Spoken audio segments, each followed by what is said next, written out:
It's no secret that everything around us is becoming drastically more expensive. Around the world, fuel, food, energy, and general living expenses have reached record heights. But it's in the housing where the cost of living has really exploded, making rent or the thought of buying a home more unaffordable than almost any other time in human history. Now, what if I told you that this wasn't just simple economics? What if instead it's a small group of companies that are manipulating the housing market, making it more unaffordable than ever? And not only that, but that these companies are also very carefully trying to cover their tracks to make it appear as if they're not the ones to blame. Unfortunately for us, this isn't a hypothetical scenario, and there are a small group of giant companies that are making it incredibly difficult for the everyday person to acquire a home. And they are taking advantage of the very delicate economic situation that the world is currently in. So let us unmask some of these companies, shall we? And at the end of the video, I want to explore some options of how you can get out of this current predicament of not being able to afford a home. So with that out of the way, let's get into it. But first, just letting you know, we have an amazing newsletter that people just absolutely love. 60,000 people plus rave about it. Link in bio to find out more. A modern housing crisis. There are a ton of metrics out there that are showing how expensive life is actually getting for the everyday person. But in this video, I want to focus on what I think is one of the most important aspects of living, which is the fundamental human need of needing shelter. In short, rent and real estate prices are skyrocketing. At the beginning of this video, I want to focus on what effect this is having within the United States, but then I'm going to move into different areas of the world and discuss those. The Case-Shiller Index collects data on the average increase in housing prices in the United States, and it makes it very easy to see how much more expensive housing is now compared to what it was a few years ago. According to this index, housing prices have increased 19.2% overall in the USA in the last year alone, which is one of the highest single-year jumps in history. So basically, if you were planning on buying a house today, it would mean you need about 20% more money in order to buy the exact same house as last year. And this might be okay if people were getting paid more in order to deal with this substantial increase in living costs. So have salaries gone up by 20%? Well, of course not. According to statistics, the average salary increase in the United States is somewhere around 3% per year in a normal year. But even though the last 2 years haven't been normal and many people have struggled more than ever, salaries haven't increased to reflect this. According to forecasts, it's predicted the average American salary will only rise by 3.4% this year. Now, I don't think you really have to be a math genius in order to see that these numbers kind of don't add up. So if the housing has increased by about 20% and salaries have only increased by about 3%, that leaves a really big financial gap. It means that the very good, hardworking people are being driven out of the market because of the unaffordable housing prices. And so it means that the simple American dream of owning one's home is basically unattainable now. But this bad news isn't just affecting the United States, it's actually reaching the rest of the world. Let's look at that. In my home country of Australia, residential property prices have increased by almost 25% in the last year alone. But salaries, well, the most recent government statistics show that Australians are only being paid about 2.3% more. In Germany, housing prices have increased by more than 12% last year, which is nearly 4 times higher than the 3.1% salary increase most Germans could have expected to get in 2021. And in Iceland, where I live today, housing prices have increased by an average of 16.5% per year over the last decade, while at the same time, salaries have grown by only 2% per year. Basically, you are not crazy if you think that buying a house is becoming more and more unaffordable, because it is. So the next time a grandparent or a parent comes to you and says, just knuckle down and work hard and buy a house on your single income, maybe send them this video, because it is very obvious that things have become a lot more difficult in the recent years. So the big question now is what, or more importantly, who is to blame for this increase in costs? And as usual, we can point some of the blame at least to organizations in power, the organizations that seem to care about nothing else but profit. The culprits.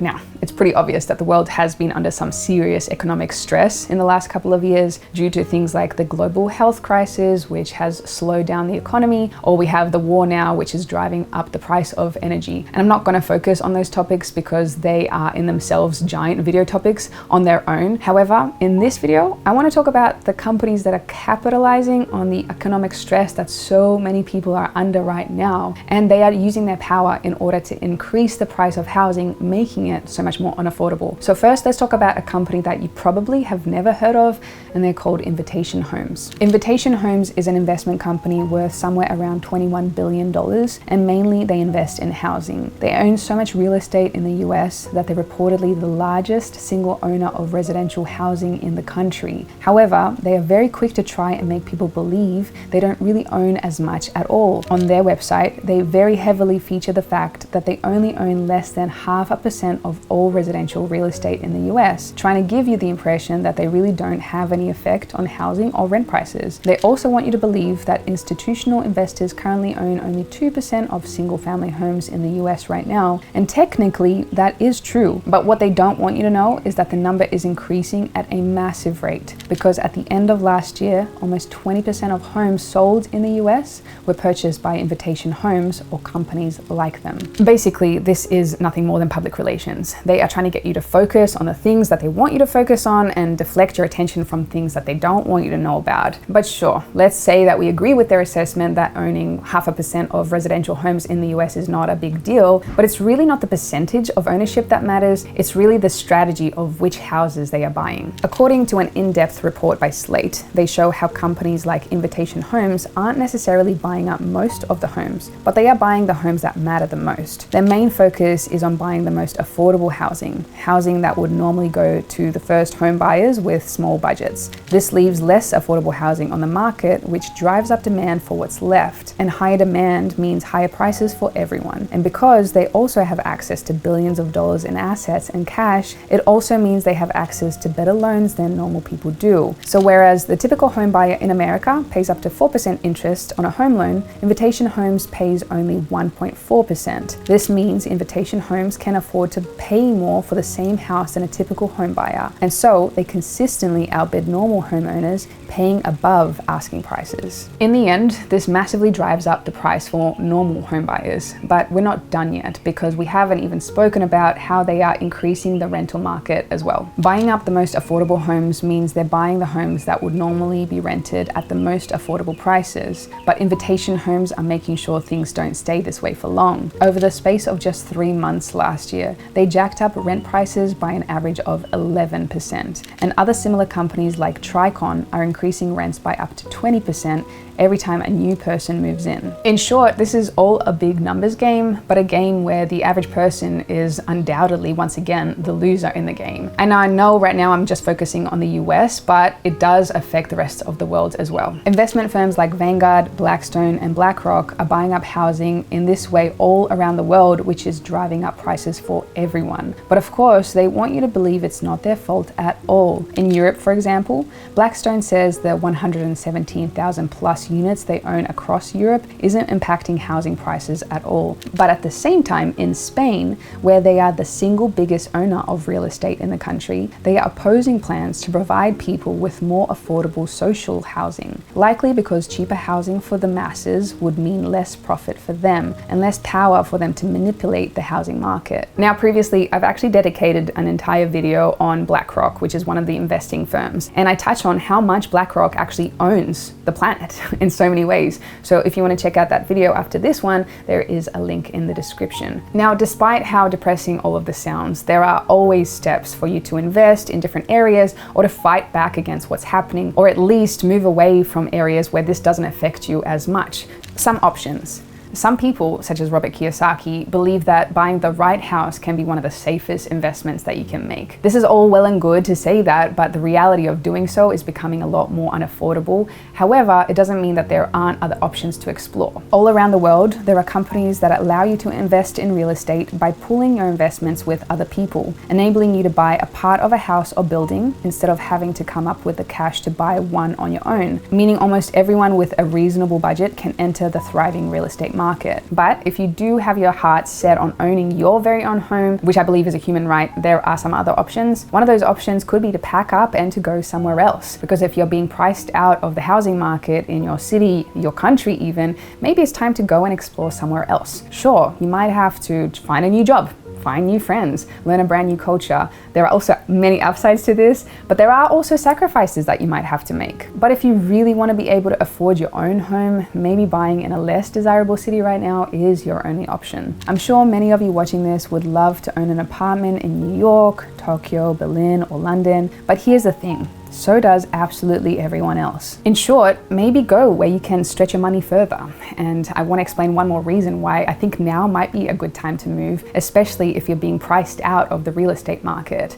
And in order to do so and to explain, I want to go back a couple of thousand years to the story of Rome, an empire that fell precisely because of the massive increase in living costs that we are also now seeing in today's world. Between the years 200 and 276 AD, living costs in Roman-controlled Egypt increased by up to 2,400%. But during the same time, the average worker's salary only increased by a third of that amount, making life unaffordable for the average worker. Inflation and these unaffordable living costs would eventually result in this complete downfall of the Roman Empire and mark the end of the most powerful empire on the planet that had stood for almost 1,000 years. Now, obviously, nobody can predict if the same trend that killed Rome will also lead to the downfall of the West. But at times like this, I believe it is important to keep the saying in mind. Those who don't know their history are condemned to repeat it. Who knows, maybe this giant increase in living costs all around the world is just a small bump in the road, or maybe it's a sign that we too are headed the way of the Roman Empire. All I know is that living in a country that is way too controlling and way too unaffordable isn't my preferred, and I'd like to explore different options of living more affordably and more freely. We're not a tree, we're not a building, we're not stuck. We are able to uplift ourselves and our lives and move to a different place. Yes, there are hiccups, but there's so much adventure to be had in those experiences as well. In short, if you believe that all the signs are pointing to the fact that your ship might be sinking, maybe it's time to start paying attention, and maybe it is time to start abandoning ship and moving somewhere else. But I'm not sure myself. These are just some thought processes. But what do you think? Let me know down below. Thank you so much for watching this video. I hope you enjoyed it. Just to let you know, we currently have 30% off pre-sale of a brand new course where we teach people to become much more free and independent in the world. So check that out, link in bio. Secondly, if you enjoyed this video, please make sure you like, comment, subscribe. We would heavily appreciate that. And we have an amazing newsletter that people rave about. So check that out, link in bio, and I will see you in the next one.